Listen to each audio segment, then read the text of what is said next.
السلام علیکم ناظرین، آج ہم آپ کے پاس لے کر آئے ہیں مفتی ظفر علی خان صاحب کا ایک ایسا بیان جس میں دعا کے آداب اور دعا کی فضیلت بتلائی گئی ہے اور کس طریقے سے دعا مانگنے پر دعا کے جلدی قبول ہونے کی امید ہوتی ہے، اور اسی کے ساتھ قرآن پاک کی تلاوت پر کیا فضیلت ہے اور کیا ثواب ہے وہ بھی اس ویڈیو کے اندر بتلایا گیا ہے۔ تو آئیے ویڈیو کو دیکھتے ہیں، ہمارے چینل کو سبسکرائب ضرور کر دیجئے اور ویڈیو کو لائک کر دیجئے۔ جزاک اللہ۔ یہ دعا مانگ رہے ہیں، اب دعا کی کسی کی نقل اتار رہے ہیں، یہ دعا نہیں ہے، یہ تو توبہ استغفر اللہ، جیسے خدا تعالیٰ کی رحمت کا انکار کر رہا ہو۔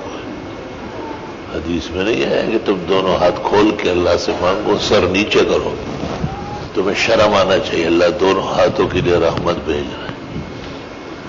دعا میں بہت سرکشی اور بغاوت چل رہی ہے، کوئی آنکھیں ملے گا، کسی کو خارش دعا میں شروع ہو جائے گی، یہ سب بدبختی کی علامت ہے۔ دعا ایسی مانگو کہ دیکھنے والے کو رحم آ جائے کہ واقعی یہ محتاج ہے، اس کی حاجت ضرور پوری کرنا چاہیے۔ عالموں کی اتنی فضیلت کیوں آئی ہے؟ وہ ٹیڑے کو سیدھا کرنے پر متوجہ رہے گی۔ جاہل اس مقام تک کیوں نہیں پہنچتا؟ وہ اول تو سیدھا اور ٹیڑھا جانتا نہیں، سمجھتا ہی نہیں، سمجھے گا بھی تو اس کو سمجھانے کا ڈھنگ نہیں، وہ موقع محال نہیں سمجھے گا، یہ بھی نماز پڑھ کے چلے جائے گا، پھر سمجھائے، پھر کیا فائدہ؟ تب بھی تو اس وقت ہونا چاہیے کہ جس کا مرتکب موجود ہو۔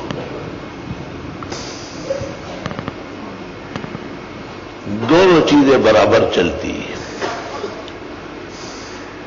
مثلا قرآن شریف پڑھنا بہت بڑی عبادت ہے۔ اب قرآن شریف پڑھنے والے دو ہوتے ہیں، ایک وہ جو بہت آرام و راحت سے اور بہترین طریقے سے پڑھتا ہے، اس کو ماہر بالقرآن کہا ہے، کرام بررہ کہا ہے، اونچے ملائک کی صف کا آدمی ہے۔ دوسرا وہ غریب پڑھنا چاہتا ہے لیکن اٹکتا ہے، گرانی محسوس کرتا ہے، چھوڑتا نہیں۔ جب اس کا پوچھا گیا تو آپ نے کہا اس کو تو دو نیکیاں ملے گی۔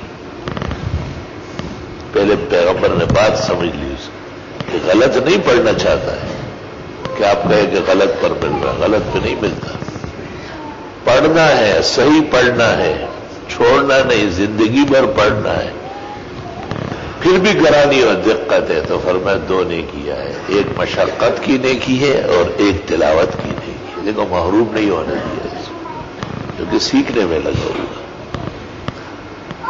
حضرت مولانا عطا اللہ شاہ بخاری رحمت اللہ علیہ، امیر الشریعہ اور امیر البیان، وہ فرماتے تھے طلبہ کا اجر اندیشہ ہے کہ عالم سے بڑھ جائے، اس حدیث کی وجہ سے۔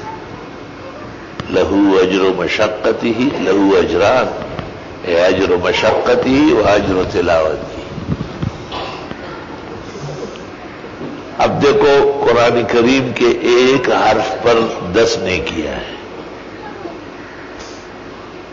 یہ عام پڑھنا کہا بغیر سمجھے، کیونکہ مثال میں کہا الف لام میم، الف لام میم کا معنی و مطلب شریعت نے بتایا ہی نہیں، متشبہات بحت ہے، تشابہ من کل الوجوہ جسے مفسرین کہتے ہیں۔ تو جو سمجھے گا پھر سمجھنے کا اجر بڑھے گا، پھر سمجھنے میں بھی عام آدمی ترجمہ جانتا ہے، عالم تفسیر جانتا ہے، مجتہد احکام جانتا ہے، اسرار و حکم جانتا ہے۔ خواجہ خواجگاں نظام الملت والدین حضرت اقدس نظام الدین اولیاء نے لکھا ہے کہ عام آدمی کو 10 سے لے کے 500 تک ایک حرف پر نیکیاں، اور عالم فاضل فقیہ مجتہد کو 5000 تک حرف پر نیکیاں ملے گی، ساری جمع ومع کر دی۔ پھر اس کو کہتے ہیں کہ قبر میں بھی یہ شافی بنے گا، گفتگو کرے گا، منکر نکیر کو آنے نہیں دے گا، ان سے حساب کتاب لے کر خود سیٹ کر کے ان کو روانہ کرے گا۔ قبر میں بائیں طرف کھڑکی جنت کی کھولنے کے لیے کہتے ہیں قرآن کریم موجود ہو. یہ دیکھیں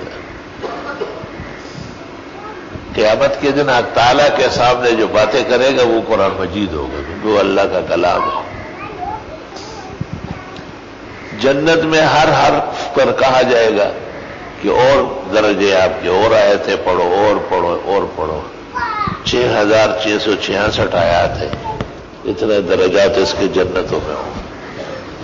وہ سب سے اعلی جنت بعد الانبیاء وہ حافظ قرآن یا عالم قرآن یا قاری القرآن یا حامل بالقرآن کے. یہ ایک سمت ہو گیا. اب دوسرے سمت میں آؤ. یاد کیا اور چھوڑ دیا، پڑھ لیا اور عمل ترک کر لیا، جانتے ہوئے اس کے خلاف کر رہا ہے تو وہ سن لو کیا کہہ رہا ہے. من اعرض عن ذکری، جس نے ہمارے قرآن سے منہ موڑا، فإن له معیشۃ ضنکا، اس کی زندگی تنگ کر دیں گے. یہ سب کچھ اس لیے ہو رہا ہے پڑھ کر کے وہ غلط کاموں میں لگا دیا گیا. پڑھ کر کے وہ واپس پڑھائی کی طرف اب رخ نہیں کرتا. دنیا کا غرض، دنیا کے فائدے، جو دھوکے اور غرر ہے، خالص دھوکہ ہے، نرا دھوکہ، چند روزہ فائدہ اور عمر بھر کا اندھیرا اور خسارہ و گاٹا. تو سب سے پہلے اس پہ چوٹ لگائی کہ اس نے زندگی کے کسی مطلب کے لیے، کسی لالچ کے لیے، کسی حرص کے لیے اتنی بڑی دولت کو پیچھے پلٹایا. یہ ہمارے یہاں بچیاں پڑھتی ہیں، بچیوں کا نصاب بھی اور جگہوں میں ناقص ہے. دنیا میں واحد ہمارا ادارہ ہے جس میں درجہ اولا سے دور حدیث تک مکمل نصاب ہے. جو لڑکے پڑھتے ہیں وہ لڑکیاں پڑھتی ہیں. میں نے ادھورا اور نکما نصاب قبول نہیں کیا. حضرت مولانا رحمت اللہ علیہ سے گفتگو ہوئی، اللہ غنی کی رحمت کرے، منظور فرمایا. کہا کہ یہ تو بہت بڑا کام ہے، ہونا یہی چاہیے. اور ہر دفعہ غریب نے کوشش کی، لیکن جو بچیوں کو 2 سال اور 4 سال میں پڑھانے والے دھوکے میں مبتلا ہے وہ مانتے نہیں تھے. ہمارے یہاں کا خصوصی اجازت ہے اس کے لیے. پھر بھی لڑکیاں عالم بنے، واہ توبہ. لڑکی پڑھے اور پھر وہ جلالین دیکھے اور پھر ہدایہ آخرین دیکھے، اور لڑکیاں پڑھے اور پھر وہ سیاہ ستہ کا دور کرے اور وہ بیان کرے. یہ بہت مشکل مرحلہ ہے بیویوں کے لیے. ہمارے بزرگوں نے کہا کہ چلو کم از کم پڑھنے سے ایک اچھی بیٹی تو بن جائے گی، ایک اچھی بہن تو ہوگی، ایک اچھی بیوی بھی ہمیں چاہیے. یہ سب باتیں صحیح تھی، لیکن آگے نہیں دیکھا گیا کہ یہ پڑھنے والی ہیں جو ہمارے یہاں نصاب پڑھ کے جاتی ہے، یہ واپس اسکول اور کالجوں میں داخل ہوتی ہے. یہ تو اسکول اور کالجوں سے لائی گئی تھی، اس راستے میں بھٹک رہی تھی تو علماء نے کہا ہو مدرسۃ البنات میں پڑھو. مدرسۃ البنات میں شایع نشان نصاب ان کو نہیں دیا گیا، اور دیا گیا تو استاذوں نے وہ ہمت نہیں دلائی کہ یہ کام پورا ہے، اسی پر رہنا سہنا ہے. جس قدر علم کی ضرورت ہے، ادب ہے، تقاضا ہے، جب بچیاں وہ پوری نہ کرے، بچیاں کیا ایسے لڑکے میں جانتا ہوں جن کا واپس منہ کالا ہو چکا ہے اور رسوائے زمانہ ہے اور بالکل لگتے ہی نہیں کہ یہ کہیں پڑے ہوئے ہیں. اب دیکھو قرآن کریم پر ایسے موقع پہ کیا کہتا ہے کہ جنہوں نے پڑھا اور منہ موڑا، یا تو صحیح پڑھا نہیں، یا سمجھنے کی کوشش نہیں کی، یا سمجھ کر پیچھے پلٹا، یا اس کے تمام تفسیریں موجود ہے، ساری جمع کریں، کیونکہ اعراض عن الذکر ہے نا. اور مفسرین کا اجماع ہے کہ اس سے مراد ذکر سے صرف قرآن ہے. وَهَذَا ذِكْرٌ مُبَارَكٌ أَنزَلْنَاهُ إِنَّا نَحْنُ نَزَّلْنَا الذِّكْرَ وَإِنَّا لَهُ لَحَافِظُونَ. قرآن کے بڑے ناموں میں ایک نام ذکر بھی ہے.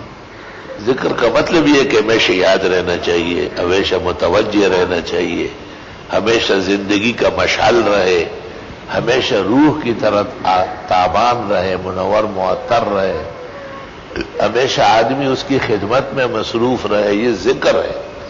ھذا ذکر لک ولقومک، ایک جگہ پیغمبر کو کہتے یا آپ کے لیے بھی اور آپ کے لوگوں کے لیے بھی میں نے یادداشت بھیجی ہے۔ من اعرض عن ذکری، جس نے میرے ذکر سے منہ موڑا، فإن له معیشۃ ضنکا، پہلی بات ہے زندگی تنگ ہوگی۔ یہ تو طے کر لو کہ جب خدا نے کہا کہ زندگی تنگ ہوگی تو اب کچھ بھی تدبیر کر لیں، ساری کراچی نہیں پاکستان ان کے نام الاٹ کر دیں، لیکن نتیجہ صفر ہو۔ قرآن جو کہتا ہے کہ زندگی تنگ کریں گے، یہ تو دنیا کی زندگی ہوگا، اب اس سے پیسے لیں گے، عمر بھر مقروض ہوگا، اس کے گھر میں لڑائیاں ہوگی، اس کے بچے صحیح نہیں ہوں گے، اس کی اور بیوی کے تعلقات نہیں ہوں گے، وہ خاندان کے لیے شرم بنے گا۔ یہ سب باتیں قرآن کرتا نا تو ٹیسٹ پیپر بن جاتا۔ قرآن نے ایک بات کہی کہ اس کی زندگی اڑا دیں گے ہم، وہ ہم سے جیے گا نہیں زیادہ عزت سے۔ اب زندگی تنگ ہونے کی تشریح ہر مومن عاقل سمجھتا ہے۔ وَنَحْشُرُهُ يَوْمَ الْقِيَامَةِ أَعْمَىٰ، اور قیامت کے دن اس کو ہم اندھا اٹھائیں گے، آنکھیں چھین لیں گے۔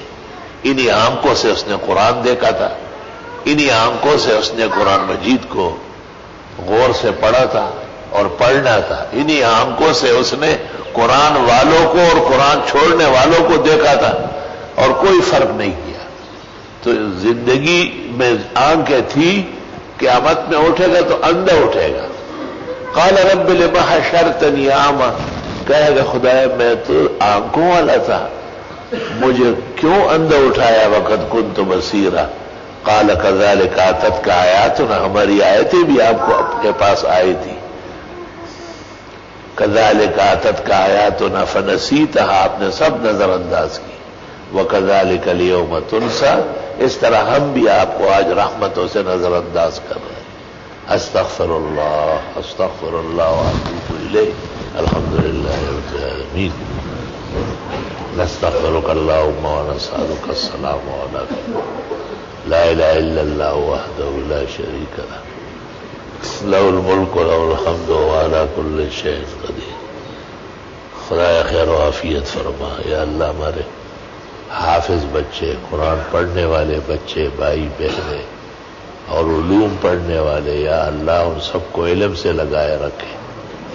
سارے جان کے کام جائز ہے، جائز کام، لیکن قرآن محور رہے، دین محور رہے، علم کی خدمت محور روح رہے، اس سے پیچھے نہ ہٹے۔